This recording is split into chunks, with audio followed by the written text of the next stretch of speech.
Hey, bienvenue dans cette vidéo dédiée à l'analyse financière des entreprises. Aujourd'hui, nous allons découvrir les 8 ratios comptables essentiels pour évaluer la santé financière et le potentiel de croissance d'une société. Ces ratios vont nous aider à mieux comprendre comment une entreprise se valorise, quels sont ses avantages concurrentiels et comment elle gère ses finances. Que vous soyez investisseur ou simplement curieux, ces ratios vont vous aider à prendre des décisions éclairées. En parlant d'outils pratiques et efficaces, ces ratios sont donc mis en avant en tant que filtre dans le logiciel Value Investing Screener. L'impressionnant screener dont je vous ai parlé dans la vidéo, le meilleur outil pour la sélection d'actions. Comme je l'avais expliqué, VIS permet plusieurs niveaux de filtration pour découvrir de petites pépites. Et notamment pour les plus avancés, on peut filtrer les entreprises en fonction de ces ratios clés. Ce screener est un véritable allié pour les investisseurs adeptes de l'approche Value Investing, car il permet de trouver rapidement des sociétés sous-valorisées avec des perspectives de croissance intéressantes. Alors sans plus attendre, plongeons-nous dans l'univers fascinant de l'analyse financière. Pour commencer, on va voir les ratios de valorisation. Ce sont simplement les ratios qui permettent d'estimer la justesse du niveau actuel de la valorisation d'une entreprise. En fonction de son secteur et de sa situation, on n'utilisera pas forcément les mêmes.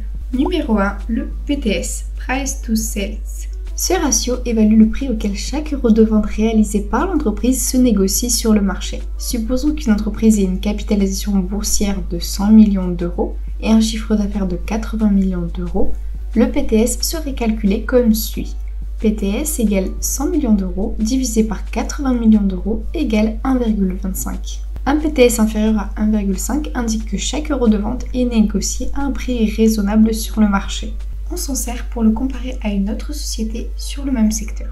Le plus faible des deux price to sales pour indiquer une valorisation inférieure. Maintenant, le plus connu est l'incontournable PER, Price Earning Ratio. Le PER mesure ce que le marché est prêt à payer pour les bénéfices de l'entreprise. Si l'entreprise a un bénéfice net de 10 millions d'euros, le PER serait calculé comme suit. PER égale 100 millions d'euros divisé par 10 millions d'euros égale 10.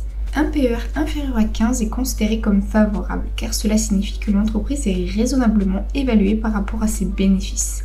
Mais notons deux choses. Le PER des entreprises tech ou même du luxe est en moyenne plus élevé qu'ailleurs. Plus on attend de la croissance et plus généralement on peut accepter un PER élevé. Et surtout, il faut comparer le PER d'une entreprise à ses concurrents sur un même secteur. On ne doit pas comparer le PER d'une banque qui sera faible à une valeur tech par exemple. En numéro 3, nous avons le PEG, Price Earning Growth. C'est donc le PER divisé par le taux de croissance du bénéfice par action. Ce ratio permet d'apprécier le prix d'une action en fonction de la croissance des bénéfices de l'entreprise sur une période donnée. Supposons que le PER de l'entreprise est de 12 et que son taux de croissance du BPA est de 8%, le PEG serait calculé comme suit. PEG égale 12 divisé par 8% égale 1,5. Un PEG inférieur à 1 indique une valorisation attractive par rapport à la croissance attendue. C'est pour moi l'indicateur principal pour juger de la valorisation. Néanmoins, il faut faire attention aux variables et à notre manière de s'en servir. De plus, la croissance peut extrêmement varier pour une entreprise, son PEG peut donc radicalement changer. De plus, il est basé sur des attendus. Si les attentes se réalisent, c'est un super indicateur. Si ce n'est pas le cas, il peut être biaisé. D'où l'importance de toujours en utiliser plusieurs. Ce ratio ne prend pas non plus compte de la dette ou de la situation de la trésorerie. La valeur d'une entreprise se mesure donc par d'autres indicateurs que la croissance attendue ou le PER. Mais ça reste vraiment des ratios principaux que j'utilise pour avoir une idée rapide sur une société. Ensuite, nous avons le PCF, Price to Cash Flow. Le PCF évalue le prix auquel chaque euro de trésorerie disponible se négocie sur le marché. Un ratio inférieur à 15 est favorable car cela indique que l'entreprise est sous-évaluée par rapport à sa capacité à générer des liquidités. Si l'entreprise a un free cash flow de 20 millions d'euros, le PCF sera calculé comme suit. 100 millions d'euros divisé par 20 millions d'euros égale 5. C'est mon second ratio principal pour la valorisation. Passons au ratio de profitabilité. En premier lieu, on a la marge brute. La marge brute mesure la part des ventes que l'entreprise conserve sous forme de résultat brut. Supposons que l'entreprise ait un résultat brut de 30 millions d'euros et un chiffre d'affaires de 100 millions d'euros, la marge brute serait calculée comme suit. Marge brute égale 30 millions d'euros divisé par 100 millions d'euros égale 30%. Une marge brute supérieure à 35% est considérée comme bonne car elle indique que l'entreprise génère des bénéfices significatifs sur ses ventes. Ensuite, un ratio similaire mais à ne pas confondre, la marge d'exploitation. Ce ratio mesure la part des ventes que l'entreprise conserve sous forme de résultat d'exploitation. Si l'entreprise a un résultat d'exploitation de 20 millions d'euros, la marge d'exploitation sera calculée comme suit. Marge d'exploitation égale 20 millions d'euros divisé par 100 millions d'euros égale 20%. Une marge d'exploitation supérieure à 15% indique une gestion efficace des coûts d'exploitation. Pour résumer la différence clé entre le ratio de marge brute et le ratio de marge d'exploitation, il réside dans les éléments pris en compte pour calculer le bénéfice. La marge brute se concentre sur la rentabilité après avoir soustrait les coûts directs de production, tandis que la marge d'exploitation se concentre sur la rentabilité opérationnelle après avoir soustrait tous les coûts d'exploitation. Bien, maintenant, le ratio charge d'intérêt.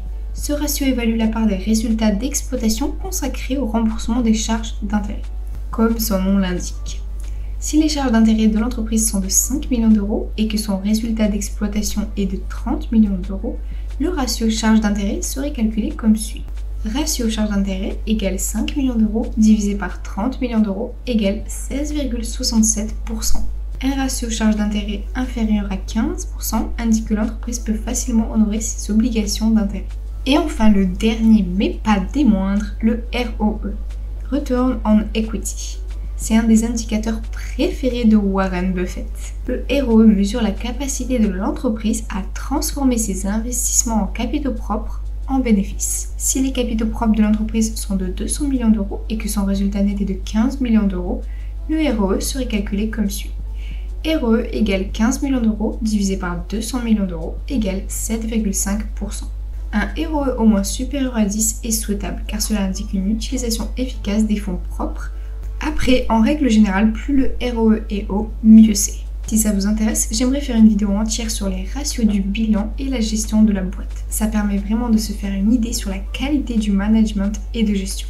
Voilà, maintenant tu as une connaissance plus approfondie des 8 ratios clés à prendre en compte lors de l'analyse financière d'une entreprise. En utilisant ces indicateurs, tu pourras évaluer la solidité financière, le potentiel de croissance et les avantages concurrentiels d'une société. N'oublie pas que l'analyse financière est un processus complexe et qu'il est essentiel de prendre en compte d'autres facteurs contextuels pour prendre des décisions d'investissement éclairées. Et justement, VIS est un outil pertinent qui te permet d'avoir un excellent point de départ pour la sélection et l'information complémentaire.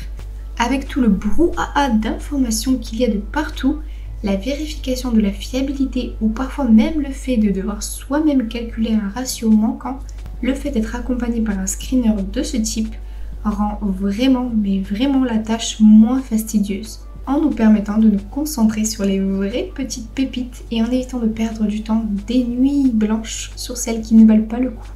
Si tu comptes aller au-delà de l'investissement passif, je pense que VIS peut être un investissement rentable pour tes futurs portefeuilles. Maintenant, dans une prochaine vidéo, je vous présenterai un portefeuille Smalls et Mid Caps de qualité fait par VIS. Point transparence, je mettrai une valeur ou deux du mien, mais pas toutes car j'ai un portefeuille à moyen terme type 3 à 5 ans maximum, là où les Small Caps peuvent être plus intéressants pour du plus long terme.